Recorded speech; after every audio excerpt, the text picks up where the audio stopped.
नमस्कार, आवाज इंडिया में आप सभी का स्वागत है। मैं हूं सीमा। नंदुरबार जिले में नकली एचबीटी बीजों की अवैध बिक्री के खिलाफ कृषि विभाग ने बड़ी कार्रवाई की है।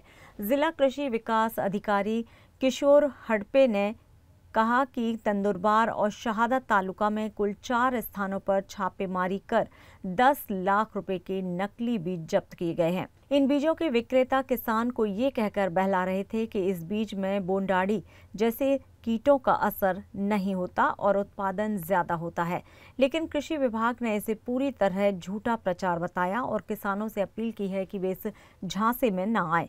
इन बीजों पर छिड़का जाने वाला ग्लाइकोसेट नामक रसायन न केवल मानव स्वास्थ्य बल्कि मिट्टी के लिए भी हानिकारक है। सरकार की EGAC समिति ने अब तक ऐसे बीजों को कोई मंजूरी नहीं दी है।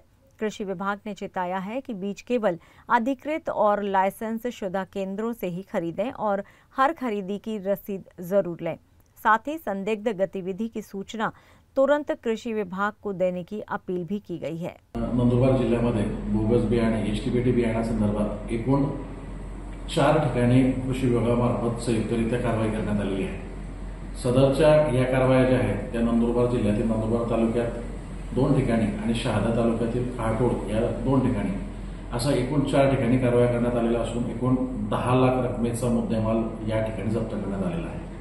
आपण जर बघितलं तर नंदुरबार जिल्ह्यातील या सर्व शेतकऱ्यांना एक ह्या बोगस बियाणे विक्रेत्यांकडनं एक प्रकारचं प्रलोभन दिलं जातं की याच्यावर कुठल्याही प्रकारची बोंडअळी येत नाही व याला जास्तीचं उत्पन्न देण्यात येतं, परंतु तशा या कुठल्याही बोलतापांना शेतकऱ्यांनी कृपया करून बळी पडू नये आणि आपण जी बियाण्याची खरेदी करणार आहोत ती रीतसर आपल्या कृषी केंद्राकडूनच करावी आणि आपण त्याच्यासोबत आपण बियाणे खरेदीची पावती नक्की घ्यावी